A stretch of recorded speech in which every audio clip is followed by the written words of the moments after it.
Уважаеми дами и господа, даваме думата на министър-председателя за неговата 7-минутна встъпителна реч. Благодаря за което. Здравейте, дами и господа. Казвам се Николай Нейков и имам удоволствието днес да бъда в ролята на министър-председател на това правителство. Това правителство, което ще се справи с демографския срив в България. Кое е това правителство? Разбира се, че говорим за правителството на Република България. Какво разбираме под демографски срив? Надявам се от опозицията да се съгласят с дефиницията, че демографски срив е процес, при който населението на една страна спада рязко. Така, продължавам нататък. Защо обаче искаме да се справим с демографския срив? Къде е проблемът? Какво ни пречи толкова населението на страната ни да намалее? Ами, дами и господа, ние сме изправени пред сериозният проблем българският етнос да спре да съществува. Може да звучи странно. Етнос, който е просъществувал хиляди години, изведнъж да изчезне. Но погледнато статистически населението на България намалява с 16% само от 1989 до 2011. От приблизително от 9 милиона населението на България е спаднало до 7,4 милиона през 2011 година. Като в това число всъщност не се включва... В това число не се включва броя на емигрантите, които все още се водят живущи в България. По неофициални данни, техният брой е близо 700 хиляди. Това, дами и господа, е сериозен проблем.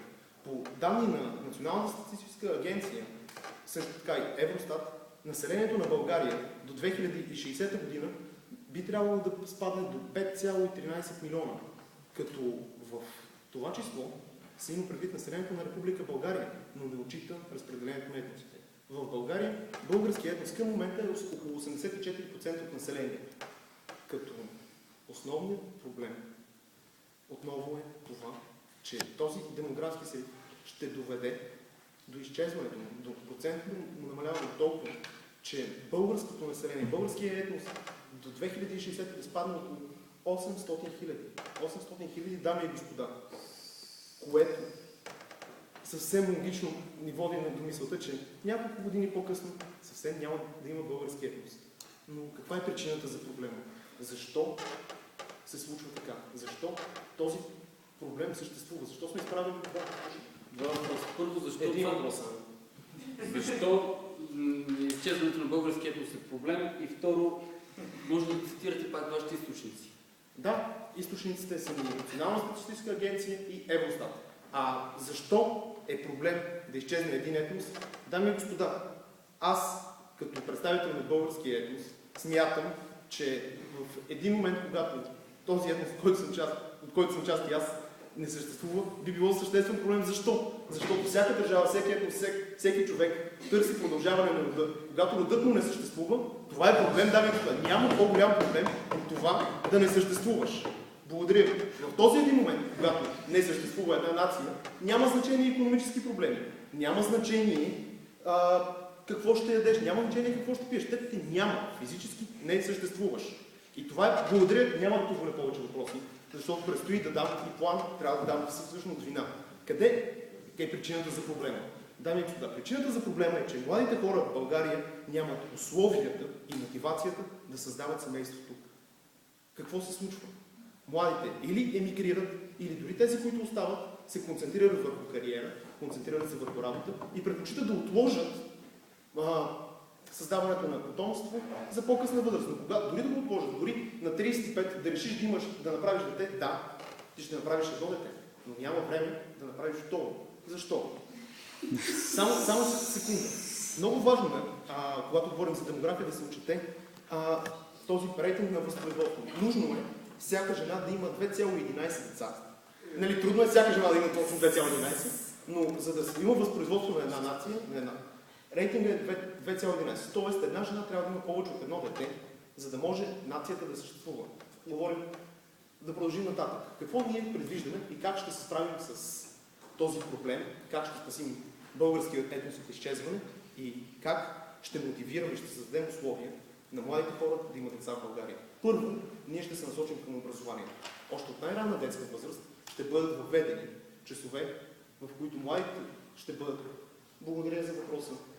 Часове, в които на младите ще бъдат възпитавани в семейните ценности, младите ще бъдат мотивирани, младите ще бъдат обучавани, колко е важно те да създадат семейство и как това трябва да стане възможно в по-ранна възраст. Те трябва да знаят отговорността, която се крепи на техните плещи. Те в тези часове ще бъдат обучавани, ще бъдат давани възможности и съвети как да създадат семейство, как могат да имат едновременно и кариера, и семейство с деца. Освен това, разбира се, ако просто кажем на някакви хора, правете деца и нищо друго не променим, това няма да стане. Именно заради това ние сме предвидили втората стъпка в нашия план, която ще бъде икономически стимули. Ние ще въведем икономически стимули за всички хора и по-специално тези, които са записали висше образование или са завършили такова. Защо? Както казах, за нас проблемът е изчезването на български етнос. По достоверни данни и въобще като цяло по-голяма част от българския етнос учи в висше образование, съответно по този начин ние малко или много ще се концентрираме само върху този етнос. Разбира се, нямаме нищо против другите етноси и по този начин, като една допълнителна полза от плана, ще мотивираме и малцинствата да запишат висше образование. Така, за всяко новородено дете ще има еднократна помощ, като разбира се ще бъдат вдигнати майчинските помощи, или как се казват. Съответно, това ще мотивира и ще даде икономическата възможност младите хора да имат повече деца. Но ние няма да спрем тук. Отново, за да можем да създадем условията и мотивацията за младите хора да създават семейство с деца в България, ние ще се погрижим да има кой да гледа тези деца. Защото ако им дадем 1000 лева, колкото и пари да им дадем, това няма да бъде достатъчно. Ние ще създадем държавни детегледачки. Какво ще направим? Така или че населението на страната застарява. Ще дадем възможност на възрастните хора да работят като детегледачки. По този начин ние едновременно ще им дадем работа, в същото време ще създадем условия на младите хора да работят и да изкарват прехраната си. Същото малцинствените групи ще им бъде дадена възможност да направят това. Време и цена, времето около 10 години, цената на този план няма значение. Защото спасението на етноса 15 секунди бонус тайм. Спасението на етноса е най-важно. Виж малко по-коректно. Айде. Имаш толеранс да си завършиш. Благодаря, той ме прекъсна вече. Това е да завършим изречението. Напротив, 15 секунди 15 толеранс. секунди толеранс преди да завършим. Даваме думата на лидера на опозицията за неговата 8-минутна реч. Уважаеми дами и господа народни представители, почитаеми съдии, скъпо правителство. Аз съм Велко Николов и като лидер на опозицията тази вечер за мен е приятно удоволствие да започна тезата на линията на опозицията с една мръсна дума. Мръсна дума е шиц, което в контекста на политически дебати обаче не значи фекалии, ами просто съкръщение, което представлява 5 критерия, на които трябва да отговаря една теза, за да може да е валидна. Не да е светата истина, не да е най-добрата теза на света, но просто да може да се нарече теза. За ваше и мое щастие, тази вечер няма да се наложи да видим през 5, тъй като тезите на правителството се спъва и се чупи врата още на първата. Още на първия критерий, който в този случай е значимост, както споменахме по време на обучението, значимост на проблема, както и на следващата хармост последствия от проблема. Чухме някакви диви статистики за това, което може да стане през 2060 година, когато българския етнос може би ще стане 800 хиляди души, като тези статистики ме кара да си мисля какви статистики може би са били размахвани в Европейските парламенти през 1900 година, когато след 60 години в Европа ще да има две световни войни. Такива статистики нямат нищо общо с реалността. Така, не ми беше дадена възможност да спомена за една друга държава с размери приблизително като тези на България. Става дума за Исландия, която в края време има население 300 хиляди, за разлика от България, която в момента има 6 милиона. България не е тръгнала, Исландия не е тръгнала и да изчезва. Благодаря, слушам ви. Искаш да кажа, че окей, могат да останат 300 хиляди, може да се стоим. Благодаря, точно това искам да се обърна. В момента Исландия е на 7 място по качество на живота в света. България е на 57. Знаете ли, коя друга държава с площ горе-долу, колкото България може да послужи като добър пример за нашия дебат? Бангладеш, с население около 1/3 по-голяма България, там има 150 милиона души и по качество на живот са около 80-то място от 100. Понеже за Ангола и така нататък не е имало просто данни да се обръча въпрос. Слушам ви. Исландия изправена ли е пред възможност да бъде претопено населението от други етноси? Знаете ли какъв процент от населението на Исландия е съставено само от исландци? Благодаря много за въпроса. Аз считам, че докато българският етнос е над 80% и не го тръсте толкова въпроси и следващия най-голям етнос е около 8%, който е добре асимилиран. Като погледнем държави, които са неетнически, колко добре справят, като например като например САЩ, Австралия и така нататък. Австралия също е с много добър коефициент на качество на живота. Мисля, че това не е особен проблем, дори българският етнос да бъде претопен, и качеството на живота бъде добро за хората, които са в него. Така, стига толкова за населението. Ние се намираме между Бангладеш и Исландия. Аз предпочитам да вървим в посока на Исландия, не в посока на Бангладеш. Мисля, че вие ще съгласите с мен. По въпроса за демографията, в момента не виждаме причини за оплаха.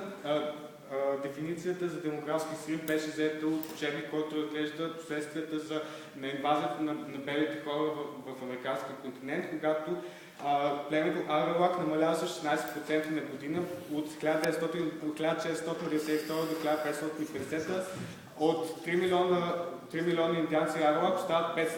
16% намаляване на година. В момента българите намаляват с 0,5% на година, като това включва и емиграцията на хора, които все още са българи и все още смятат за българи, но са в чужбина.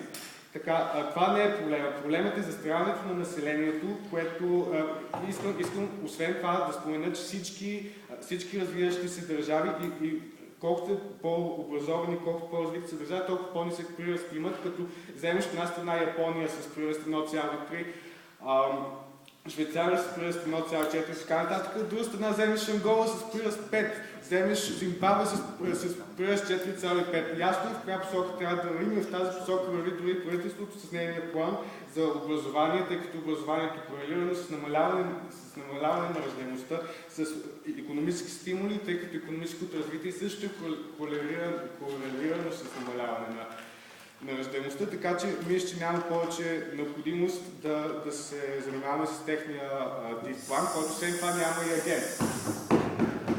Колкото до реалния проблем и назрява криза в пенсионната система, тъй като в момента медианната възраст в България е 40 години, което е страшно много. Няма да има достатъчно хора, които да хранят пенсионерите след 20 години, който тренд няма как да се обърне, тъй като в момента вече има твърде много хора, които са в зряла възраст, които предстои да станат пенсионери. В момента в България има 3 работещи души, които хранят 4 неработещи, което не може да бъде което не може да продължава вечно. Нашият план ще използва за агент социалното министерство. Вината за това е застаряването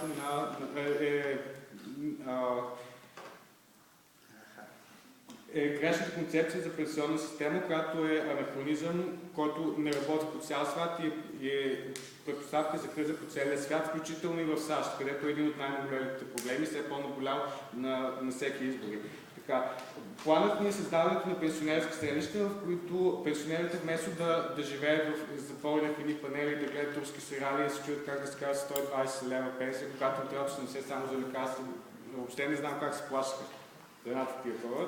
Вместо това ще използваме тази земя, която никой не желая, тъй като България вече се урбанизира все повече и повече. Ще използваме тази земя в селата, ще построим там пенсионерски селища, ще дадем на всяка баба и на всеки дядо една малка къщурка с градинка, където могат агента, както споменах, ще социалното министерство, което ще е главният администратор на това предприятие, така че всеки дядо и всяка баба ще може да си гледа кокошки и зарзавати, да се помага. От време на време може да плаща някой буркан тушия там в София на млади, образовани, неплодовити българи.